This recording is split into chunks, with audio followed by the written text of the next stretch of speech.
The screen deep beneath the granite shell of Cheyenne Mountain did not flash red. It did not sound a blaring siren. The men and women of the Void Wardens had spent 60 years designing this system, and they knew that when the end of the hour world of finally judgment announced is itself, here. it would not do Get so with rolled a and scream, take since I but with a fast whisper. Spanwa! A single line of alien text scrolled across the primary monitor. Enemy capital in the ship dark is breaking climate control formation. bunker. Pursue and destroy. Then another. It's happening Then again. a waterfall of doubt I have to shut it cascading in down. absolute silence. Not the Death Dr. Thaddeus Star! Mercer, a man who had sacrificed his youth, his marriage, and his eyesight to the study of intercepted deep space telemetry, stopped breathing.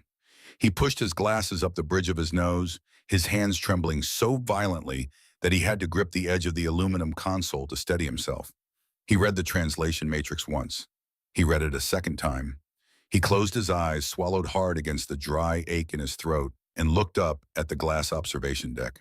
"Get me, the Admiral," Thaddeus whispered to the technician beside him. Less than 3 minutes later, Admiral Gideon Sterling walked into the subterranean command center. He was 60 years old, carved from the same unyielding stone as the mountain that housed him. A brutal scar jagged across his jawline, a souvenir from a classified conflict that no history book would ever record. He carried a half-empty mug of black coffee, his face a mask of absolute terrifying calm. He did not ask what was wrong. He looked at the main screen. "Read it to me," Sterling said. His voice was a low rumble, perfectly level. Thaddeus cleared his throat, though it did little to mask the tremor in his voice. "Dominion military cipher, sir. Highest level encryption. We broke it 4 hours ago. It is a deployment order from their capital world. 10,000 warships, a full harvester fleet." Sterling took a slow sip of his coffee. "Target Sol system," Thaddeus replied, the words feeling like ash in his mouth. "Earth, species designation 4217. Estimated time of arrival is 40 standard planetary cycles." The command center, already quiet, seemed to plunge into a vacuum. Dozens of analysts, military strategists, and linguists stopped typing. The hum of the supercomputers was the only sound left in the world. 10,000 alien warships. It was a number so vast it defied human comprehension. It was not an invasion force. It was an extermination wave. Sterling stared at the translation on the glowing screen. He read the fleet composition. He read the name of the enemy commander. He read the tactical approach vectors. And then in the suffocating silence of the bunker, Admiral Gideon Sterling did something no one expected. He smiled. It was not a smile of joy. It was the cold, sharp smile of a predator that had been waiting in the tall grass for an agonizingly long time. 60 years, Sterling said softly, the words carrying across the silent room. 60 years of watching the sky in the dark. 60 years of building weapons we prayed we would never have to use, of hiding our true faces from the stars. We watched them strip 1,000 worlds bare. We watched them enslave billions. We asked ourselves every single day what happens when they finally look our way. Sterling set his coffee mug down on the metal console with a heavy final clack. He turned to face his command staff. The mask of the patient observer was gone. The commander of the most lethal hidden military force in human history had awakened. "Now we know," Sterling said. "They are coming. Initiate Protocol Prometheus. Tell the fleet to wake up." No alarms rang on the surface of the Earth. The sun rose over the oceans. Traffic clogged the arteries of major cities. Children went to school. Humanity went about its day utterly unaware that the countdown to their extinction had begun, and entirely ignorant of the men and women beneath the mountains who were quietly preparing to set the galaxy on fire. Thousands of light years away, the air on the capital world of Threx Prime smelled of old dust and cold iron. The Dominion Council chamber was a massive amphitheater of black stone that seemed to swallow the light. It was a place designed to make the individual feel insignificant, a monument to an empire that had ruled the stars with an iron fist for 11,000 years. Grand Arbiter Zarkath stood at the center of the chamber, looking down at a holographic projection of the Milky Way. He was a towering figure, an insectoid being encased in a natural exoskeleton that gleamed like polished obsidian. His 4 multifaceted eyes blinked in slow, independent sequences, processing the deaths of entire civilizations with the same emotional attachment one might have toward pruning a dying branch from a tree. "Next," Zarkath hissed. The sound was like dry leaves scraping across concrete. A small 4-armed creature named Vale hurried forward. She was an archivist, a member of a species that had been broken and subjugated so long ago that they no longer remembered the name of their own homeworld. She clutched a glowing data tablet to her chest with three of her hands, using the fourth to nervously adjust her collar. Species 4217. Vale said, her voice thin and reedy, echoing in the cavernous dark of the chamber. Located in the uncharted outer rim, a small blue planet, the local dominant life forms call themselves humans. Zarkath did not even bother to look at her. He kept his gaze fixed on the floating stars. Classification Class 2. Vial recited quickly, eager to please. Early technology. The last survey was conducted over 2 centuries ago. At the time, they had achieved crude nuclear fission and had not managed space travel beyond their own singular moon. Zarkath waved a segmented hand, dismissing the entire species with a gesture. Standard harvest protocol. Strip the planet of heavy metals. Enslave the able-bodied. Incinerate the rest. Assign a fleet and move to the next target. Vial hesitated. In the 11,000 years of the Dominion, hesitation in the presence of the Grand Arbiter was often a fatal mistake. But her eyes kept darting back to the glowing text on her tablet. The numbers did not make sense. Grand Arbiter Vale stammered, her lower sets of hands trembling. I beg your forgiveness, but there is an anomaly in the survey data. The electromagnetic and thermal emissions from their star system have shifted radically in the last 60 planetary cycles. The energy output, it is exponentially higher than a Class 2 civilization should be capable of producing. It is possible our data is fatally outdated. Zarkath finally turned his massive head to look at her. His eyes were void of anything resembling empathy. I have overseen the subjugation of 300 species. Archivist, Zarkath said, his voice dropping to a terrifying resonant bass. Every single one of them believed they were special. Every single one of them believed they had discovered a weapon, a tactic, a god that would save them from the Dominion. Every single one of them burned. Assign the fleet. Vale bowed her head, her spirit crushed under the weight of his absolute authority. Yes, Grand Arbiter. She entered the command. The order was sent. 10,000 warships were assigned to Commander Kalen, the most ruthless tactician in the Harvester Armada. They would jump to the outer rim. They would wipe the blue planet clean. It was routine. It was paperwork mixed with orbital bombardment. But when Vial retreated to the suffocating silence of the lower archives, she could not shake the cold dread coiling in her stomach. The Dominion was arrogant. It was a machine that had never known defeat and therefore had forgotten how to look for danger. Surrounded by towering pillars of physical and digital records, Vale bypassed the standard network and dug into the deep storage archives. She searched for the original surveyor notes on Species 4217, the raw data from 200 years ago, before it was sanitized for the Council. The screen flickered, pulling up a deeply buried file. It was locked behind a maximum security cipher tagged with a color code Vale had never seen before in her life: crimson black. She overrode the lock using her master archivist credentials. The file opened. It was a single paragraph written by a scout who had died under mysterious circumstances shortly after filing the report. Vale read the words, and the blood drained from her face. The report did not detail their crude nuclear weapons or their fragile biology. It detailed their history. It detailed how humans did not evolve through slow natural selection, but through rapid catastrophic adaptation, born of endless, brutal conflict with their own kind. Species exhibits a terrifying sociological anomaly, the report read. They possess an aggression-adaptation loop. Every crisis accelerates their technological growth. Every war refines their capacity for violence. They do not break under pressure.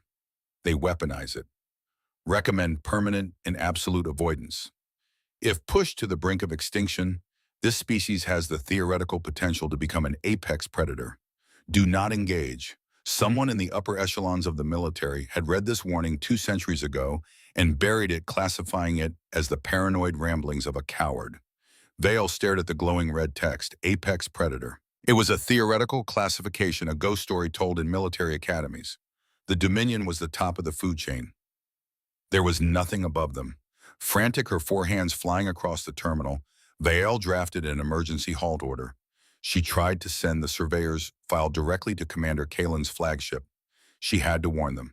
She had to tell them that the planet they were going to harvest was not a herd of sheep, but a sleeping monster. A red error message flashed across her screen.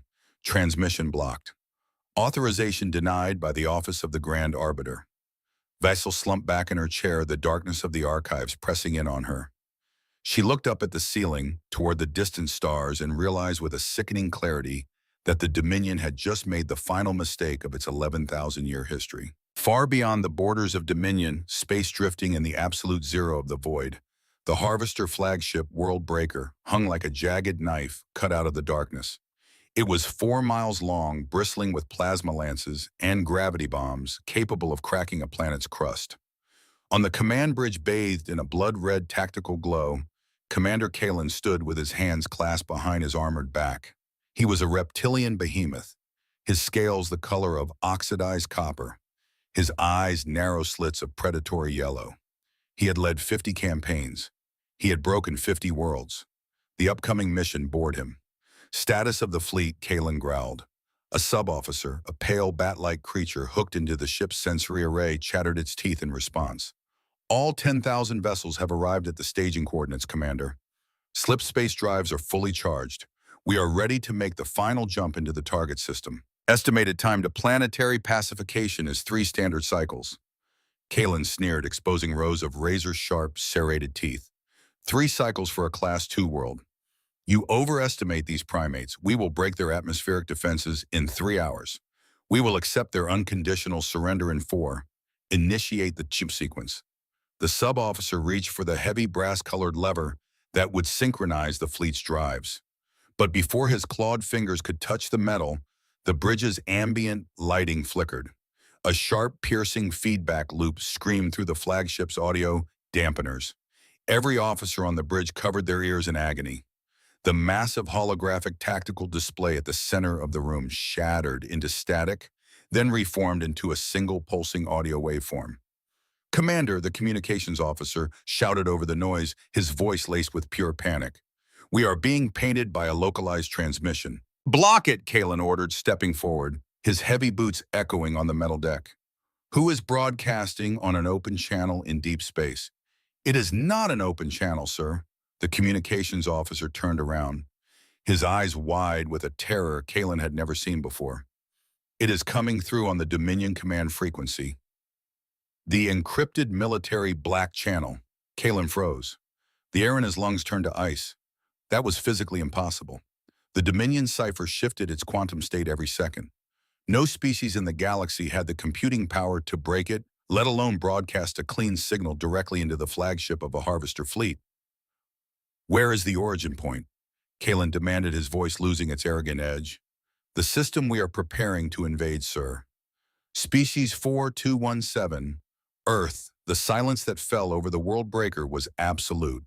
200 seasoned military officers, creatures who had orchestrated the slaughter of billions, stood paralyzed. They were looking at a ghost. A primitive, dirt-bound species was knocking on their most heavily guarded door. Put it on the speakers, Kalen commanded. The comms officer pressed a sequence of keys. The static cleared. A voice filled the massive bridge. It was not synthetic. It was organic, deep, and chillingly calm. It spoke in perfect, unaccented Dominion Common. To the commander of the Dominion Harvester fleet currently staging at coordinates Vector 9, Kalen felt a cold sweat break out beneath his scales. They knew his exact location. This is Admiral Gideon Sterling of the Earth Defense Directorate. We have monitored your approach. We have downloaded your fleet manifest, your weapons capabilities, and your rules of engagement. We have known you were coming for a very long time. Officers exchanged terrified glances. This was not the panicked pleading of a doomed world. This was the voice of a man holding a loaded gun in the dark. For 11,000 years, you have moved through this galaxy like a plague. Sterling's voice continued echoing off the iron walls of the alien flagship. You believe power is the right to consume. You believe you are invincible because you have only ever fought those who were weaker than you. Kalen gripped the railing of the command console, the metal groaning under his strength. Track the signal, an orbital strike through the comms channel. Do something, he roared. We cannot lock on, sir. The signal is bouncing off a localized distortion field. They are hiding behind something massive. Sterling's voice cut through the panic, lowering in volume, forcing everyone on the bridge to strain to hear the final damning words. This message is not a negotiation. It is not a plea for mercy. It is a professional courtesy. Turn your ships around, go back to the dark. If you jump into our system, you will not be harvested. You will not be conquered. You will simply cease to exist. The transmission cut out with a sharp click. The audio waveform vanished from the projector, leaving the bridge bathed in the eerie red light of the tactical screens. Kalen breathed heavily, his heart pounding a frantic rhythm against his ribs. A bluff. It had to be a desperate, mathematically impossible bluff. A dying animal baring its teeth. "They are primitives," Kalen shouted, projecting a false bravado to steady his crew. "A parlor trick with radio waves will not save them from orbital fire. All ships maintain formation. Execute the jump." The Worldbreaker shuddered as its massive engines tore a hole in the fabric of space. 10,000 warships vanished into the slip space tunnel, plunging headfirst into the abyss, completely unaware that the abyss had just opened its jaws to swallow them whole. But the message did not stop at the Harvester fleet. Deep in the Cheyenne Mountain complex, Admiral Sterling watched the telemetry confirm the enemy fleet's jump. He turned to Thaddeus Mercer. "Did she get it?" Sterling asked. Thaddeus nodded, tapping his keyboard. The signal package was encrypted and bounced off the lunar relay. "It has been received by our asset on Orion 4. 6,000 light-years away on a massive rusted trading station. Known as Orion 4, a human woman in a worn leather jacket sat in the corner of a crowded neon-lit cantina. Her name was Alara Vance. Officially, she was a mid-level spice trader. Unofficially, she was Earth's eyes and ears in the galactic underground. The small silver device hidden in the palm of her hand vibrated twice. Alara smiled. She stood up, dropped a few credits on the sticky table, and walked out into the massive central concourse of the station. The concourse was packed with thousands of aliens from dozens of subjugated species. Laborers with stone-gray skin hauling cargo, aquatic beings breathing through filtration masks, winged creatures with clipped feathers serving drinks to Dominion soldiers. It was a microcosm of the Empire, a portrait of misery and absolute obedience. Alara walked to a maintenance access panel near the primary life support pillar. She looked around, ensuring no Dominion guards were watching, and pressed the silver device against the data port. The virus uploaded in a fraction of a millisecond. It was a beautifully simple piece of code. It did not destroy the station's systems. It merely took control of every public address speaker, every holographic billboard, and every personal comms link on Orion 4, and subsequently every communication relay across the entire enslaved sector of the galaxy. Suddenly, the neon advertisements for Dominion propaganda flickered and died. The piped-in atmospheric music ground to a halt. Across the concourse, thousands of aliens stopped what they were doing. Dominion guards raised their shock rifles, looking around in confusion. And then Admiral Gideon Sterling's voice thundered from the heavens. "To the commander of the Dominion Harvester Fleet." Alara leaned against the metal bulkhead, pulling her jacket tight against the chill of the station, and watched. She watched a massive stone-skinned laborer drop a crate of heavy machinery, the impact echoing through the concourse. The laborer did not pick it up. He stood perfectly still, listening to a voice that spoke without fear to the masters of the universe. "You believe you are invincible because you have only ever fought those who were weaker than you." She watched an aquatic servant slowly lower a tray of drinks, turning its large luminescent eyes toward the nearest speaker. "If you jump into our system, you will not be harvested. You will not be conquered. You will simply cease to exist." The message ended. The silence that followed on Orion 4 was heavier than gravity. Then slowly the stone-skinned laborer turned his massive head to look at the nearest Dominion guard. The guard, sensing the sudden terrifying shift in the atmosphere, took a step back, raising his rifle with trembling hands. But the laborer did not look away. For the first time in 800 years, he looked his oppressor in the eye, and his massive hands curled into fists the size of boulders. Across the station, across 100 enslaved worlds, the spark caught the dry tinder of 1 billion oppressed souls. The Dominion had ruled by making the galaxy believe resistance was impossible. In 1 minute, in 30 seconds, Earth had shattered that illusion. The war had not even begun, but the Empire was already bleeding. The fabric of space tore open at the edge of the solar system. It did not rip with a sound, but with a violent distortion of starlight, a jagged wound in the dark from which 10,000 Dominion warships poured forth. They emerged just beyond the orbit of Neptune, a mechanical locust swarm of jagged black metal and glowing plasma engines. At the center of the formation hung the World Breaker, its massive hull casting a long, terrifying shadow against the distant pale light of the Earth's sun. Commander Kalen stood on the primary observation deck, his clawed hands resting on the cold railing. He waited for the inevitable panic.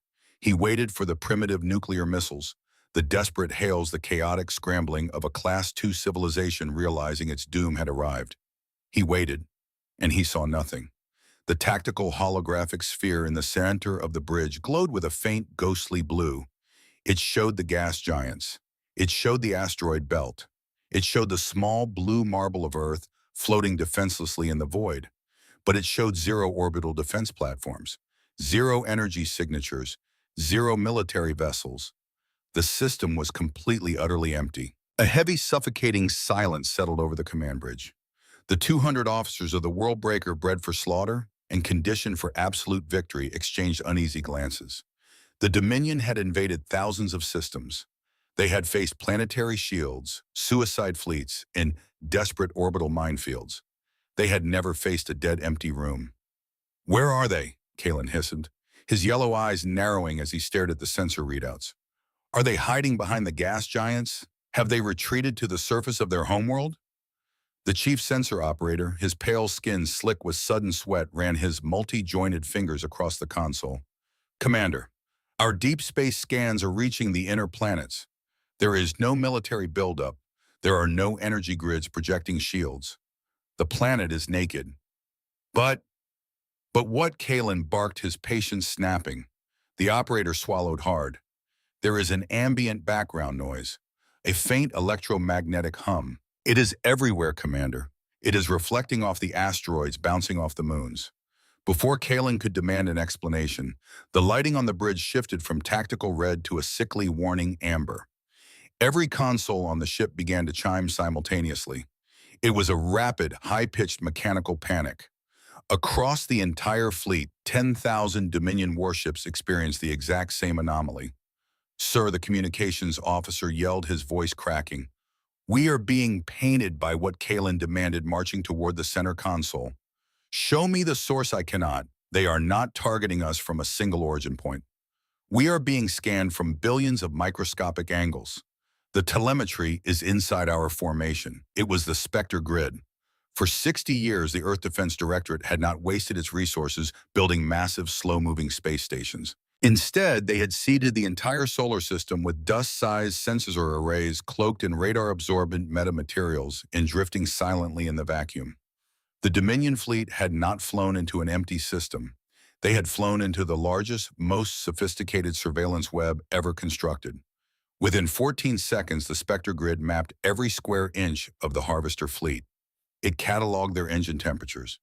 It measured the exact oscillation frequencies of their magnetic shields. It counted the number of heartbeats on the World Breaker. Earth knew the enemy better than the enemy knew themselves. Deep beneath the Cheyenne Mountain complex, Admiral Gideon Sterling stood with his hands clasped behind his back, bathed in the blue light of the true tactical map. The holographic display, invisible to the aliens, showed the solar system teeming with Earth's hidden teeth. "They are holding position past Neptune," Dr. Thaddeus Mercer reported, his voice tight. "They are trying to recalibrate their sensors. They realize they are blind." Sterling watched the cluster of red dots floating in the digital void. They had stepped over the threshold. There was no going back. "Lock the door," Sterling said. Thaddeus entered a 12-digit alphanumeric sequence and turned a physical key on his console. "Protocol activated. The cage is live." Out in the freezing darkness of the Kuiper Belt, millions of dormant microsatellites woke up. They did not fire lasers. They did not launch missiles. Instead, they emitted a highly concentrated, localized resonance wave. It was a frequency specifically engineered by human scientists over decades of studying intercepted Dominion engine schematics. On the bridge of the World Breaker, the deck plating vibrated wildly. A deafening mechanical groan echoed through the ship's superstructure. "Report," Kalen roared, gripping the console to keep his balance. The navigator turned around, his eyes wide with an absolute primal terror. "Commander, the slipspace drives, they are collapsing. The quantum state is shattered. Reroute emergency power," Kalen commanded. Force the singularity. We cannot. The navigator screamed over the blaring alarms. It is not a malfunction. The ambient frequency in this system is actively neutralizing our dark matter cores. All 10,000 ships are reporting the exact same catastrophic failure. Kalen looked at the holographic sphere. The blue marble of Earth suddenly did not look like prey. It looked like bait. We cannot jump, the navigator whispered. We are trapped. A cold, paralyzing dread washed over the Dominion Bridge. The apex predators of the galaxy had just been locked inside a cage with something they could not see. Maintain defensive formation. Kalen ordered, drawing his sidearm in a useless gesture of bravado. Divert all power to the magnetic shields. Whatever they have hidden out there, we still have 10,000 warships. We will burn this system to ash rock by rock. He did not get the chance. 2 million miles off the port bow of the Dominion fleet, the fabric of space seemed to ripple like water over glass. The blackness of the void folded backward, peeling away a layer of visual camouflage that defied Dominion physics. Out of the empty dark, the Earth fleet revealed itself. They were not crude rockets. They were not fragile science vessels. 200 stealth dreadnoughts painted in light-consuming Vantablack, uncloaked in perfect attack formation. They were sharp, angular, and brutally utilitarian, designed not for deep space exploration, but for pure, unadulterated murder. At the center of the human formation was the ENS Leviathan. On its bridge, Captain Lyra Caldwell sat in the command chair. She was 34 years old, her hair cut to a military crop, her eyes locked on the digital representation of the Dominion flagship. Her crew operated in absolute terrifying silence. They had run this simulation 10,000 times in the dark. Now the lights were on. Captain Caldwell, the tactical officer, said softly, "The enemy fleet is locked. Shield frequencies have been analyzed and bypassed. We have a firing solution on all targets." Lyra leaned forward, her voice a calm, lethal whisper. "Release the swarm." From the hollowed-out craters of distant moons, from the dark sides of asteroids, launch doors snapped open. It was not a missile barrage. It was Applicayo. Billions of autonomous kamikaze drones, each no larger than a human hand, poured into the vacuum. They did not emit heat. They did not use radio frequencies. They flew on pre-programmed kinetic trajectories, a silent black river of metal cutting across the stars. On the Dominion scanners, they registered only as a sudden, massive cloud of micrometeorites. "Point defense cannons," Kalen shouted. "Clear the skies." The Dominion warships lit up the void with rapid-fire plasma bursts. Thousands of drones vaporized into glowing dust. But for every drone destroyed, 10,000 more took its place. They moved with a hive mind intelligence that was terrifying to behold. They did not target the heavily armored hulls. They targeted the eyes.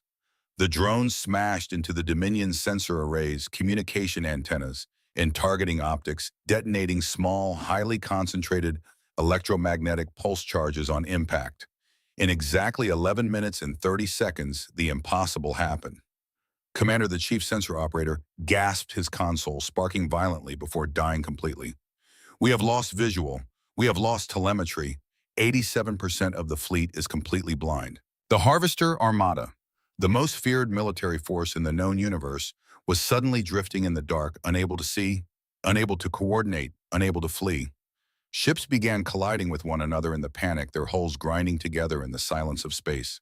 On the bridge of the Leviathan, Lyra Caldwell watched the chaos unfold. The enemy was paralyzed. It was time for the execution. "Main batteries," Lyra ordered. "Kinetic accelerators. Fire." The Earth dreadnoughts did not use plasma. Plasma dissipated over distance. Plasma could be deflected by magnetic shields. Humans used mass. Along the spines of the 200 dreadnoughts, massive railgun arrays charged with a blinding blue light. With a simultaneous silent concussion that shook the human ships to their core, they fired. Slugs of depleted uranium and tungsten, each the size of a city bus, were accelerated to 30% the speed of light. Because the Spectre grid had already fed the exact isolation frequencies of the Dominion shields to the human AI, the kinetic rounds slipped through the energy barriers as if they were not even there. The impact was apocalyptic. A kinetic round traveling at that speed did not punch a hole in a ship. It transferred so much kinetic energy upon impact that it instantly turned the alien armor into superheated plasma. Kalen was thrown to the deck as the world breaker suffered a glancing blow. The ship screamed. Through the reinforced observation glass, he watched the impossible. Dominion cruisers' vessels that had withstood planetary bombardments were shattering like glass. The kinetic rounds tore through their formations, obliterating 3, sometimes 4 ships in a single line. The void was lit with the brilliant brief flashes of 10,000 souls being vaporized in an instant. It was not a battle, it was an industrial slaughter. The human dreadnoughts moved with a cold mechanical precision. They fired, repositioned, and fired again. They maintained their distance, staying far outside the effective range of the Dominion's blind plasma return fire. For 3 hours, the edge of the solar system became a meat grinder. The panicked radio chatter of the Dominion fleet was a symphony of terror. Proud warlords begged for reinforcements that would never come. Elite pilots screamed as their ships were torn apart by an enemy they could not even see on their monitors. In the Cheyenne Mountain bunker, the analysts watched the red dots on the map wink out of existence. Hundreds at a time, then thousands. Thaddeus Mercer took off his glasses, his hands shaking as he rubbed his eyes. He felt a profound, chilling numbness. He had spent his life preparing for a war, but this was an extermination. 9,400, Thaddeus whispered into the silence of the command center. They have lost 9,400 ships, Admiral. The remaining 600 are critically damaged, venting atmosphere, and completely immobilized. Admiral Sterling stood perfectly still, his face illuminated by the glow of the tactical map. The massacre was complete. The Dominion had been broken in 3 hours. Drop the cage, Sterling commanded. Thaddeus looked up, stunned. Sir, if we drop the resonance field, their slipspace drives will reboot. They will escape. I know, Sterling, said, his voice hard as iron.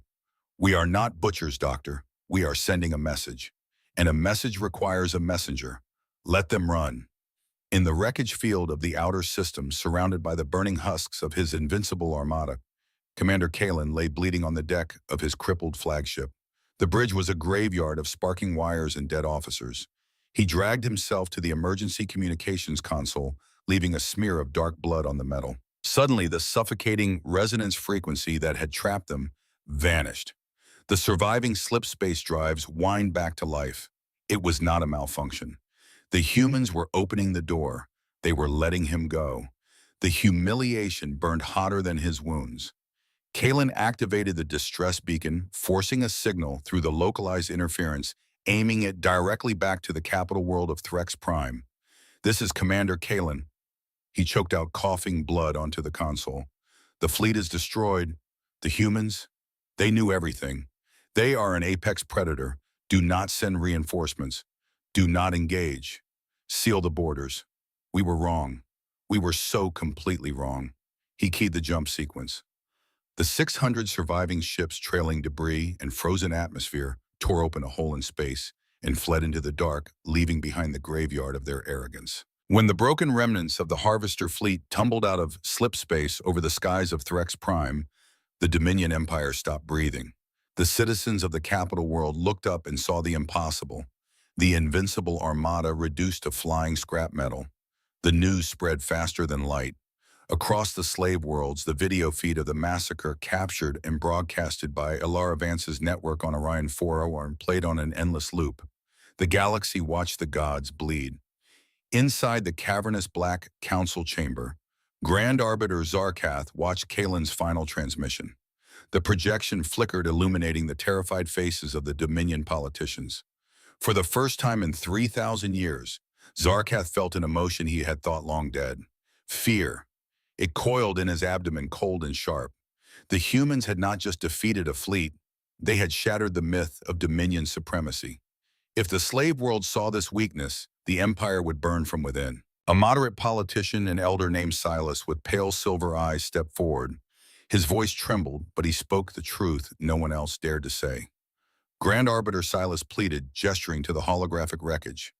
Kalen's warning is clear. We cannot fight this species. They have weaponized their own star system. We must establish a quarantine zone. We must isolate Earth and focus on suppressing the immediate rebellions breaking out in the outer sectors. Zarkath turned his massive, segmented head slowly. His 4 eyes locked onto Silas. The fear inside the Grand Arbiter violently twisted into a blinding, psychotic rage. Isolate them! Zarkath roared, his voice shaking the stone walls of the chamber. Hide behind our borders while a primitive world of apes dictates the fate of the galaxy. If we show weakness now, the Empire falls today. Zarkath slammed his fist down on the central console, cracking the black stone. There will be no quarantine. There will be no surrender. The Dominion does not bleed. Assemble the Grand Armada. The chamber erupted into panicked murmurs. The Grand Armada was not a fleet. It was the entire military might of the Dominion, every single warship carrier and orbital bombardment platform in existence. Recall the garrison fleets from the slave worlds. Strip the defense platforms from the trade routes. I want every plasma lance, every dark matter core, every soldier we possess. Zarkath bellowed, spittle flying from his mandibles. 200,000 ships. We will not invade their system. We will obliterate their sun. We will erase Species 4-217 from the memory of the universe. As the politicians scrambled to execute the mad orders of their leader, Silas stepped back into the shadows of the chamber. He looked at the fanaticism burning in Zarkath's eyes and realized the absolute truth. The Grand Arbiter was not trying to save the Empire. He was dragging it into a suicide pact. Silas turned and walked quietly out of the chamber, navigating the labyrinthine corridors until he reached the lower archives. He found the small archivist Vale sitting in the dark, clutching the original ignored warning about humanity. Silas placed a hand on her trembling shoulder. He produced a physical data drive, a heavily encrypted core containing the exact mobilization schedules, slip space coordinates, and supply chains of the entire 200,000-ship Grand Armada. You have contacts in the underground, Silas said softly, his silver eyes filled with a profound sorrow. Get this to the human asset on Orion 4. Vale looked at the drive, terrified. This is treason. This is the death of the Dominion. Silas shook his head. The Dominion is already dead. Zarkath just doesn't know it yet. I am trying to save whoever is left. Send it. Back on Earth, Admiral Sterling stood on the observation deck of Cheyenne Mountain. The monitors were quiet. The first wave was over. But the silence felt heavy, pregnant with the weight of what was to come. A technician rushed onto the deck, holding a secure data pad. Sir, a priority alpha transmission just arrived through the Orion 4 relay. It is an encrypted data package. Sterling took the pad. He read the contents. His jaw tightened, the scar on his face pulling taut. What is it? Gideon Thaddeus asked, stepping up beside him. Sterling handed the data pad to the doctor. They are abandoning their empire to come for us, Sterling said, his voice dangerously low. Every ship they have, 200,000 of them. They are going to try and crack the sun. Thaddeus stared at the numbers. It was a fleet size that broke the laws of logistics. Even with the stealth dreadnoughts, even with the Spectre grid, Earth could not withstand a concentrated assault from 200,000 warships. It was mathematically impossible. We can't stop any.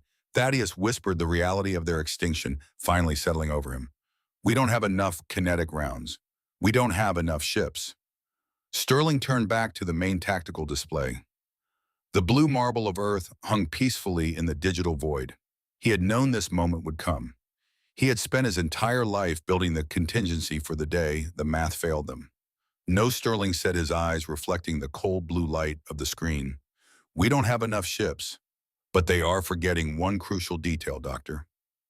What detail? Sterling looked up, his gaze seeming to pierce through the mountain rock, staring straight into the heart of the galaxy. We are not fighting this war to survive, Sterling said. We are fighting this war to end them. Authorize the final phase of Protocol Prometheus.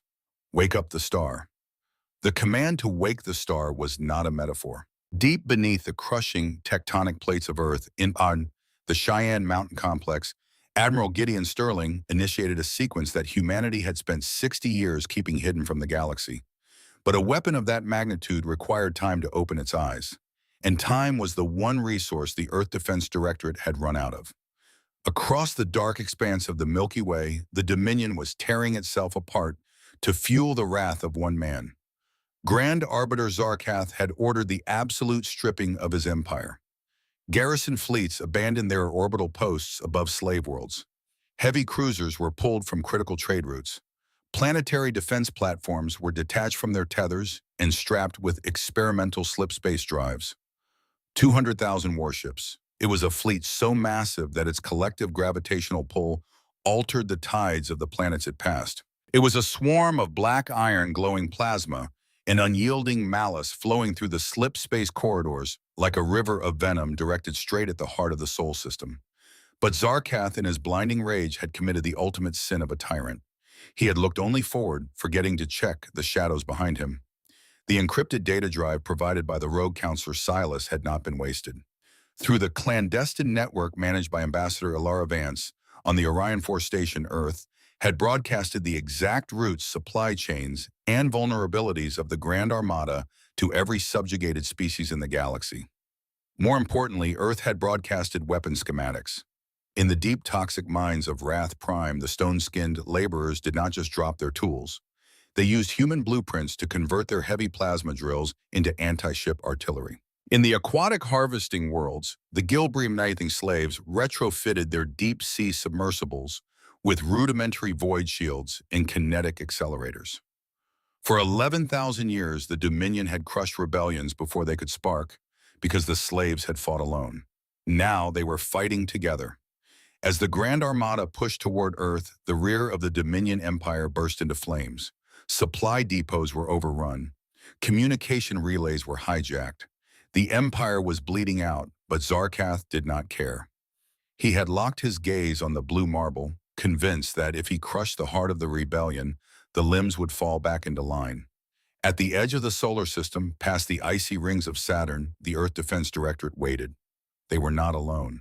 Floating alongside the 200 sleek, light-absorbing human dreadnoughts was a fleet of ghosts. 12,000 ships of every conceivable shape and size. There were rusted mining freighters strapped with human-made railguns. There were sleek, fragile atmospheric fighters retrofitted for the vacuum of space. There were stolen Dominion frigates, their hulls painted with the symbols of 100 different broken worlds. It was the Free Alliance. 12,000 ships crewed by species that had never fought side by side, united by a single desperate promise they would rather die in the cold dark of space as free beings than live one more second on their knees. On the bridge of the ENS Leviathan, Captain Lyra Caldwell looked at the tactical display. The sensor grid was entirely consumed by red. The enemy fleet was not a formation. It was a wall. "They are exiting slip space," the sensor operator whispered, his voice trembling despite his training. The void tore open. The visual alone was enough to break the mind. 200,000 Dominion warships spilled into the system. They blocked out the distant stars.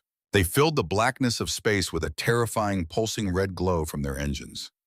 The sheer mass of the fleet caused the local gravity sensors on the human ships to scream in protest. In the Cheyenne Mountain bunker, Dr. Thaddeus Mercer took off his glasses. The main holographic sphere in the center of the room was no longer showing individual ships. It was just a solid, creeping wave of crimson moving toward Earth. "They are not slowing down," Thaddeus said. "They are ignoring the asteroid belt entirely. They are just going to push through the debris." Admiral Sterling stood motionless, his hands clasped firmly behind his back. "Hold the line." The Battle of Sol began not with a tactical maneuver, but with a brutal head-on collision. The localized resonance field, the cage, was activated. Thousands of Dominion ships at the vanguard instantly lost their slip space capabilities. But unlike the first battle, it did not matter. Zarkath had not ordered them to jump. He had ordered them to crush. The Dominion vanguard pushed forward, absorbing the kinetic fire from the human dreadnoughts through sheer expendable volume. Lyra Caldwell gripped the arms of her command chair. "Fire at will, empty the magazines." The human dreadnoughts unleashed hell. Kinetic slugs traveling at relativistic speeds tore through the Dominion ranks. Every shot found a target. It was impossible to miss. Dominion cruisers shattered their hulls, turning into molten slag, their crews vaporized in an instant. But for every Dominion ship destroyed, 10 more moved up to take its place. They climbed over the wreckage of their own comrades, using the burning hulls of their sister ships as physical shields against the human railguns. The drone swarms deployed. Billions of kamikaze machines painted the void black, tearing into the Dominion sensor arrays. But Zarkath had learned.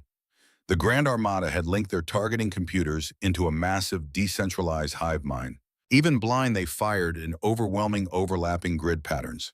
The dark space between the fleets was suddenly illuminated by a million beams of superheated plasma.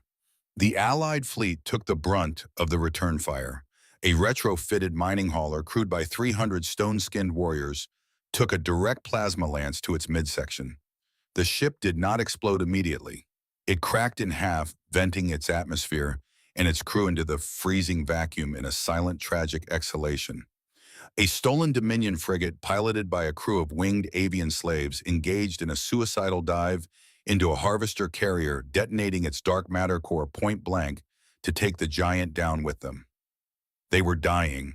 They were fighting with a ferocity that stunned the Dominion commanders, but courage could not alter the mathematics of attrition. On the bridge of the Leviathan, the damage reports flooded in like a rising tide. Forward shields at 42%, the tactical officer shouted, his console showering sparks onto the deck. Rotate the ship, Lyra ordered. Present the starboard armor. Keep firing the main batteries. The Leviathan groaned as it absorbed a glancing blow from a Dominion dreadnought. The lights flickered.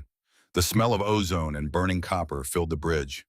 Allied fleet is taking massive casualties, Captain, the comms officer reported, his voice tight with panic. They are breaking formation. They are being overwhelmed. Lyra looked at the display. The wall of red was pushing them back. They had been pushed past Jupiter. They were being driven back toward the asteroid belt, toward Mars, toward the pale blue dot that hung defenselessly in the distance. Shields at 18%, hull breaches, reported on decks 4 through 9. Hold the line, Lyra screamed, her voice cutting through the chaos. Nobody takes a single step backward. We die here, or we don't die at all. Deep underground, Thaddeus Mercer watched the casualty figures climb.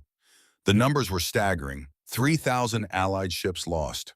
4,000. The human stealth dreadnoughts were falling back, their Vanta-black armor scorched and glowing cherry red from the sheer volume of plasma fire they were absorbing. They are through the outer defensive perimeter. Thaddeus said, his voice a hollow whisper. They are passing Mars. Admiral, they are entering the inner system. Sterling did not blink. He watched the red wave approach the sun. He watched the vanguard of the Grand Armada, 50,000 ships strong, break off from the main formation and accelerate directly toward Earth. On the capital world of Threx Prime, Grand Arbiter Zarkath watched the quantum telemetry with absolute manic glee. He saw the human lines buckling. He saw the primitive Allied ships burning in the void. Burn it all, Zarkath hissed to the empty council chamber. Turn their world to glass. Let the galaxy watch them burn. The Dominion vanguard reached the orbital perimeter of Earth's moon. They began charging their orbital bombardment cannons. The energy spikes were so massive they caused auroras to violently flare in Earth's atmosphere. Down in the Cheyenne bunker, the countdown clock reached 0. A single green light illuminated on Admiral Sterling's console. Sterling took a slow, deep breath. The 60-year wait was over. The trap had not been the stealth ships. The trap had not been the cage. The trap was the solar system itself. Engage Protocol Prometheus, Sterling commanded. It did not begin with a flash. It began with a profound, terrifying shift in the local gravity of the inner system. For 30 years, human engineering probes shielded by adaptive magnetic fields and built from materials designed to withstand the heat of a stellar core had been diving into the sun. They had not been taking readings. They had been building a skeleton. Deep within the photosphere, tapping directly into the radiative zone of the star, a network of billions of magnetic tethers activated simultaneously. They acted as a funnel, a localized Dyson array designed not to capture energy for power, but to weaponize the raw, untamed fury of a main-sequence star. The sun seemed to shudder. On the bridge of the Leviathan, Lyra Caldwell shielded her eyes. The visual sensors on the dreadnought automatically polarized, dropping to maximum opacity, but the glare was still blinding. "What is that?" a Dominion commander screamed over the open comms channel, his voice breaking with pure, unfiltered terror. What is happening to their star? The sun did not explode. It focused. From the surface of the star, 6 pillars of pure, hyper-compressed coronal plasma erupted into the void. These were not lasers. These were rivers of star-stuffed, magnetically confined beams of nuclear fusion, each one wider than the Earth itself, burning at 15 million degrees Celsius. The Soul Fire array had awakened. The beams lanced across the inner solar system at the speed of light, intersecting the exact coordinates of the Dominion Grand Armada. There was no battle. There was no resistance. There was only erasure. When the first beam swept through the Dominion vanguard, the ships did not explode. Explosions require time. The kinetic barriers, the magnetic shields, the heavy iron hulls, they simply ceased to be matter. The ships were subjected to temperatures found only in the core of a star, and they were instantly, violently transitioned from solid metal to subatomic gas. 50,000 warships, 1 million Dominion soldiers, gone in a fraction of a second. Not a single piece of debris remained. The beam swept horizontally across the tactical grid, adjusting its trajectory with the terrifying precision of the human AI. It cut through the center of the Grand Armada like a scythe through dry wheat. On the holographic display in Cheyenne Mountain, the solid wall of red did not fracture. It evaporated. 10,000 ships, 30,000, 70,000. The remaining Dominion commanders, veterans of 100 planetary conquests, completely lost their minds. The hierarchy of command collapsed instantly. Ships turned their weapons on each other in a frantic, psychotic bid to escape the gravity well, to punch a hole through their own allies, to reach the safety of slip space. But the cage was still active. They could not jump. They were trapped in a locked room with a flamethrower. Shields are failing. It's burning through the hull. We surrender. We surrender. Turn the ship. Turn them.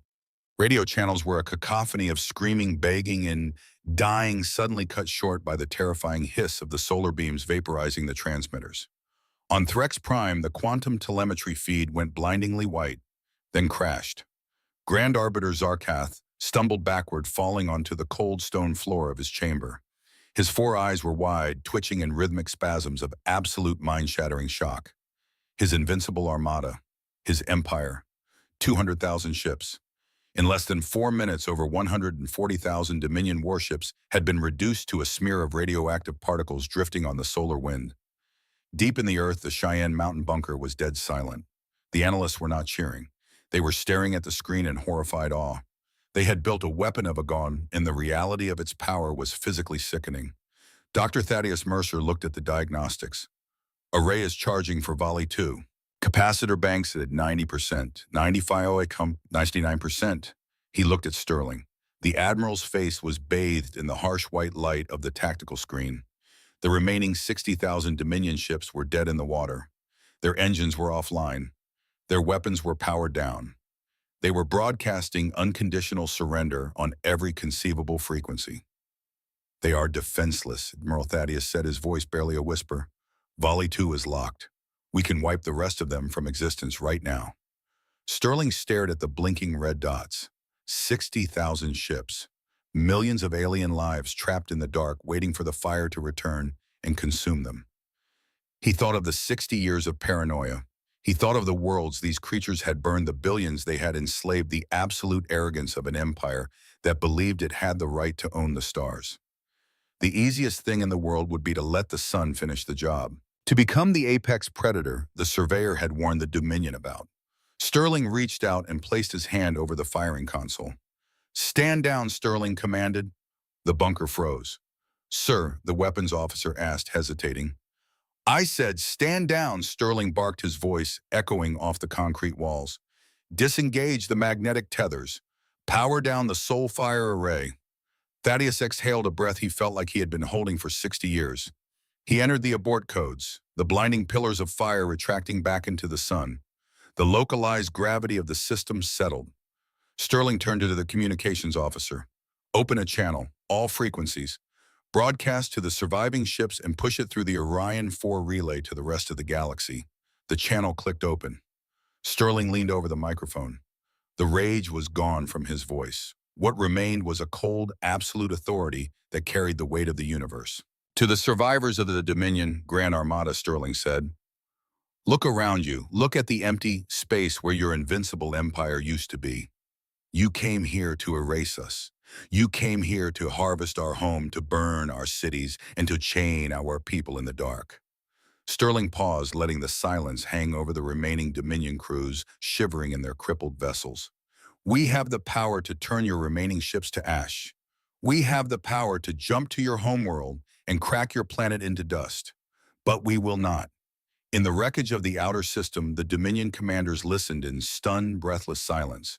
We refuse to become the monsters you worship. Sterling continued. We do not want your throne. We do not want your empire. Drop your quantum drives. Surrender your weapon cores. And then take your crippled ships and limp back to whatever is left of your homes. Sterling stood up straight, adjusting his uniform. Tell the Grand Arbiter that the harvest is over. The galaxy is closed. The broadcast ended. There was no counterattack. There was no desperate last stand. One by one, the remaining 60,000 Dominion warships ejected their slipspace drives and weapon cores into the void, submitting to the ultimate humiliation. The apex predators of the galaxy had been broken, spared only by the mercy of the prey they had come to slaughter. The shockwave of the Battle of Sol hit the Dominion capital of Threx Prime, not with plasma fire, but with the terrifying silence of a dead comms network. The Grand Armada was gone.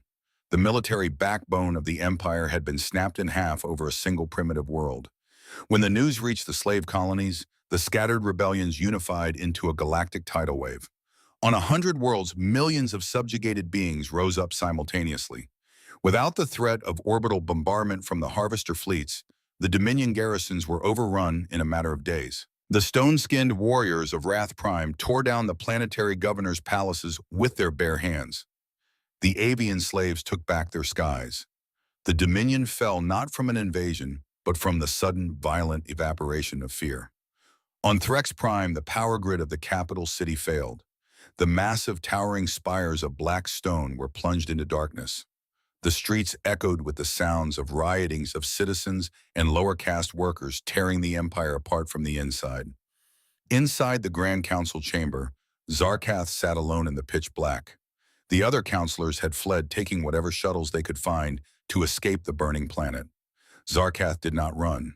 He could not process the reality of his failure. 11,000 years of history reduced to ash by a species that had barely learned to leave its own moon. The heavy doors of the chamber groaned open. Zarkath looked up, expecting the mob, expecting assassins.